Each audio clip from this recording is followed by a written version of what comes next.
ವಿಧಾನಸೌಧದಲ್ಲಿ ನಡೆದ ಸಚಿವ ಸಂಪುಟ ಸಭೆಯಲ್ಲಿ ಮಹತ್ವದ ಯೋಜನೆಗಳಿಗೆ ಸರ್ಕಾರದ ಒಪ್ಪಿಗೆ ಕೊಟ್ಟಿದೆ. ಜಿಬಿಎ ವ್ಯಾಪ್ತಿಯಲ್ಲಿ ಸಿಎಂ ಮೂಲಕ ಸೌಕರ್ಯ ಅಭಿವೃದ್ಧಿ ಯೋಜನೆ ಅಡಿ 1,055 ಕೋಟಿ ಕಾಮಗಾರಿಗೆ ಅನುಮೋದನೆ ಕೊಡಲಾಗಿದೆ. ರಾಜ್ಯದ ಕರಾವಳಿಯ 4 ಬಂದರುಗಳ ದುರಸ್ತಿಗೆ 20 ಕೋಟಿ ಅನುದಾನಕ್ಕೆ ಒಪ್ಪಿಗೆ ನೀಡಲಾಗಿದೆ. ಮಂಡ್ಯದಲ್ಲಿ ಕಾಂಗ್ರೆಸ್ ಭವನ ನಿರ್ಮಾಣಕ್ಕೆ ನಗರಾಭಿವೃದ್ಧಿ ಪ್ರಾಧಿಕಾರದಿಂದ ಸೈಟ್ ಮಂಜೂರು. ಕಾರವಾರ ವೈದ್ಯಕೀಯ ಕಾಲೇಜು ಕ್ಯಾಂಪಸ್ನಲ್ಲಿ ಕ್ಯಾನ್ಸರ್ ಕೇರ್ಗೂ ಅನುಮೋದನೆ ಸಿಕ್ಕಿದೆ. ಇನ್ನು ನೆರೆ ಪರಿಹಾರ ನೀಡಲು ಕೇಂದ್ರದಿಂದ 1,545 ಕೋಟಿ ಆರ್ಥಿಕ ಸಹಾಯ ಕೇಳಲು ನಿರ್ಧಾರ ಮಾಡಲಾಗಿದೆ. ನ್ಯೂಸ್ 18 ಕನ್ನಡ ಮಾಡ್ತಾ ಇರುವ ಸರ್ಕಾರಿ ಶಾಲೆ ಉಳಿಸಿ ಅಭಿಯಾನಕ್ಕೆ ಸರ್ಕಾರ ಸ್ಪಂದಿಸಿದೆ. ಶಾಲಾ ಕೊಠಡಿಗಳ ನಿರ್ಮಾಣಕ್ಕೆ 360 ಕೋಟಿ ರೂಪಾಯಿ ಅನುದಾನ ನೀಡಲು ರಾಜ್ಯ ಸಚಿವ ಸಂಪುಟದಲ್ಲಿ ಮಹತ್ವದ ತೀರ್ಮಾನ ಮಾಡಲಾಗಿದೆ. ರಾಜ್ಯಾದ್ಯಂತ ಶಾಲಾ ಕೊಠಡಿಗಳ ದುಸ್ಥಿತಿ ಬಗ್ಗೆ ನ್ಯೂಸ್ 18 ಅಭಿಯಾನ ಮಾಡ್ತಿದೆ. ಈಗ 2,200 ಕೊಠಡಿಗಳ ನಿರ್ಮಾಣಕ್ಕೆ 360 ಕೋಟಿ ರೂಪಾಯಿ ಅನುದಾನ ಘೋಷಣೆ ಮಾಡಲಾಗಿದೆ. ರಾಜ್ಯಾದ್ಯಂತ ನಡೆಸಿದ ಸಾಮಾಜಿಕ ಶೈಕ್ಷಣಿಕ ಸಮೀಕ್ಷೆಯ ಅವಧಿ ವಿಸ್ತರಣೆ ಮಾಡಲಾಗಿದೆ. ರಾಜ್ಯ ಸರ್ಕಾರದ ಸಮೀಕ್ಷೆ 100% ಸಕ್ಸಸ್ ಆಗಿದೆ. ನವೆಂಬರ್ 10ರವರೆಗೆ ಆನ್ಲೈನ್ ಸರ್ವೆಗೆ ಅವಕಾಶ ಕೊಡಲಾಗಿದೆ. ಈ ಹಿಂದೆ ಆನ್ಲೈನ್ನಲ್ಲಿ ಸರ್ವೆಗೆ ಅಕ್ಟೋಬರ್ 31ರವರೆಗೆ ಮಾತ್ರ ಅವಕಾಶ ಕೊಡಲಾಗಿತ್ತು. ಬೆಂಗಳೂರಿನಲ್ಲಿ ಹೊರಗಿಂದ ಬಂದವರ ಸಮೀಕ್ಷೆಯೂ ಆಗಿದೆ. 31ರ ನಂತರ ಕಂಪ್ಲೀಟ್ ಮಾಹಿತಿ ಕೊಡ್ತೇವೆ ಅಂತ ಸಚಿವ ಶಿವರಾಜ್ ತಂಗಡಗಿ ಹೇಳಿದ್ದಾರೆ. ಕಲಬುರಗಿಯ ಚಿತ್ತಾಪುರದಲ್ಲಿ ನವೆಂಬರ್ 2ರಂದು ನಡೆಯಬೇಕಾಗಿದ್ದ ಆರ್ಎಸ್ಎಸ್ ಪಥಸಂಚಲನ ಸದ್ಯಕ್ಕೆ ನಡೆಯಲ್ಲ. ಆರ್ಎಸ್ಎಸ್ ಪಥಸಂಚಲನದ ವಿಚಾರವಾಗಿ ನಿನ್ನೆ ಹೈಕೋರ್ಟ್ನಲ್ಲಿ ಅರ್ಜಿ ವಿಚಾರಣೆ ನಡೆಯಿತು. ಭದ್ರತಾ ದೃಷ್ಟಿಯಿಂದ ಅವಕಾಶ ಕೊಟ್ಟಿಲ್ಲ ಅಂತ ಸರ್ಕಾರ ತಿಳಿಸಿದ್ದು, ನವೆಂಬರ್ 5ಕ್ಕೆ ಬೆಂಗಳೂರಿನಲ್ಲೇ ಶಾಂತಿ ಸಭೆ ನಡೆಸೋದಕ್ಕೆ ಹೈಕೋರ್ಟ್ ವಿಭಾಗೀಯ ಪೀಠ ಸೂಚನೆ ಕೊಟ್ಟಿದೆ. ಹೀಗಾಗಿ ಬೆಂಗಳೂರಿನ ಎಜಿ ಕಚೇರಿಯಲ್ಲಿ ಶಾಂತಿ ಸಭೆ ನಡೆಸಿದ ಬಳಿಕ ಅನುಮತಿ ನೀಡುವ ಬಗ್ಗೆ ತೀರ್ಮಾನ ಮಾಡಲಾಗುತ್ತೆ. ನವೆಂಬರ್ 7ರ ಮಧ್ಯಾಹ್ನ 2:30ಕ್ಕೆ ಅರ್ಜಿ ವಿಚಾರಣೆ ಮುಂದೂಡಲಾಗಿದೆ. ಇನ್ನು ಈ ನಡುವೆ ಇವತ್ತು ಗುರುಮಿಠಕಲ್ನಲ್ಲಿ ಆರ್ಎಸ್ಎಸ್ ಪರೇಡ್ ಕೂಡ ನಡೆಯಲಿದೆ.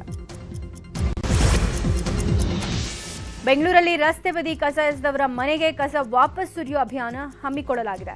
ಜಿಬಿಎಯಿಂದ ಈ ಅಭಿಯಾನ ಶುರುವಾಗಿರುವಂಥದ್ದು. ಕಸ ಸುರಿಯುವ ಹಬ್ಬ ಹೆಸರಲ್ಲಿ ಬೇಕಾಬಿಟ್ಟಿಯಾಗಿ ಎಲ್ಲೆಂದರಲ್ಲಿ ಕಸ ಎಸೆಯೋರನ್ನ ಹುಡುಕೋದು, ಅವರ ಮನೆಗೆ ಮುಂದೆನೆ ಹೋಗಿ ಕಸವನ್ನ ಹಾಕಿ ದಂಡ ವಿಧಿಸುವ ಕೆಲಸಕ್ಕೆ ಚಾಲನೆ ಕೊಡಲಾಗಿದೆ. ಇನ್ನು ಬೆಂಗಳೂರಿನ 190 ವಾರ್ಡ್ಗಳಲ್ಲೂ ಅಭಿಯಾನ ಶುರುವಾಗಿದ್ದು, ಕಸ ಸುರಿಯುವ ಜನರಿಗೆ 1,000ದಿಂದ 10,000 ತನಕ ದಂಡ ವಿಧಿಸುವುದಕ್ಕೆ ತೀರ್ಮಾನ ಮಾಡಲಾಗಿದೆ. ರಾಜ್ಯಪಾಲ ಥಾವರ್ಚಂದ್ ಗೆಹ್ಲೋಟ್ ತೀವ್ರ ಜ್ವರದಿಂದ ಬಳಲ್ತಾ ಇದ್ದು ಬೆಂಗಳೂರಿನ ಮಣಿಪಾಲ್ ಆಸ್ಪತ್ರೆಗೆ ದಾಖಲಾಗಿದ್ದಾರೆ. ವೈದ್ಯರಿಂದ ಚಿಕಿತ್ಸೆ ಮುಂದುವರಿದಿದೆ. ಸಿಎಂ ಸಿದ್ದರಾಮಯ್ಯ ಮಣಿಪಾಲ್ ಆಸ್ಪತ್ರೆಗೆ ಭೇಟಿಯನ್ನ ನೀಡಿ ಗೆಹ್ಲೋಟ್ ಅವರ ಆರೋಗ್ಯವನ್ನ ವಿಚಾರಿಸಿದ್ದಾರೆ. ಗವರ್ನರ್ ಶೀಘ್ರವೇ ಗುಣಮುಖರಾಗಬೇಕು ಅಂತ ಸಿಎಂ ಹಾರೈಸಿದ್ದಾರೆ. ಸಿಎಂಗೆ ಸಚಿವರಾದ ಭೈರತಿ ಸುರೇಶ್ ಹಾಗೂ ಎಂಸಿ ಸುಧಾಕರ್ ಸಾಥ್ ನೀಡಿದ್ರು.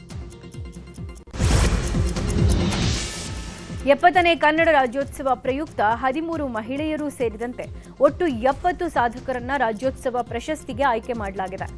ಇನ್ನು ಸಮಾಜವಾದಿ ನಾಯಕ ಕೋಣಂದೂರು ಲಿಂಗಪ್ಪ, ಚಲನಚಿತ್ರ ಕ್ಷೇತ್ರದಿಂದ ನಟ ಪ್ರಕಾಶ್ ರೈ, ವಿಜಯಲಕ್ಷ್ಮಿ ಸಿಂಗ್ ಸೇರಿದಂತೆ ವಿವಿಧ ಕ್ಷೇತ್ರಗಳ 70 ಸಾಧಕರನ್ನ ಆಯ್ಕೆ ಮಾಡಿಕೊಳ್ಳಲಾಗಿದೆ. ಇದರ ಜೊತೆಗೆ 2019ನೇ ಸಾಲಿನ ಡಾಕ್ಟರ್ ರಾಜ್ಕುಮಾರ್ ಪ್ರಶಸ್ತಿಗೆ ಹಿರಿಯ ನಟಿ ಉಮಾಶ್ರೀ, ಹಿರಿಯ ನಿರ್ದೇಶಕ ರಿಚರ್ಡ್ ಕ್ಯಾಸ್ಟಲಿನೋ ಅವರಿಗೆ ಡಾಕ್ಟರ್ ವಿಷ್ಣುವರ್ಧನ್ ಪ್ರಶಸ್ತಿ ಹಾಗೂ ಹಿರಿಯ ನಿರ್ದೇಶಕ ಎನ್ಆರ್ ನಂಜುಂಡೇಗೌಡರಿಗೆ ಪುಟ್ಟಣ ಕಣಗಾಲ್ ಪ್ರಶಸ್ತಿ ಘೋಷಿಸಲಾಗಿದೆ.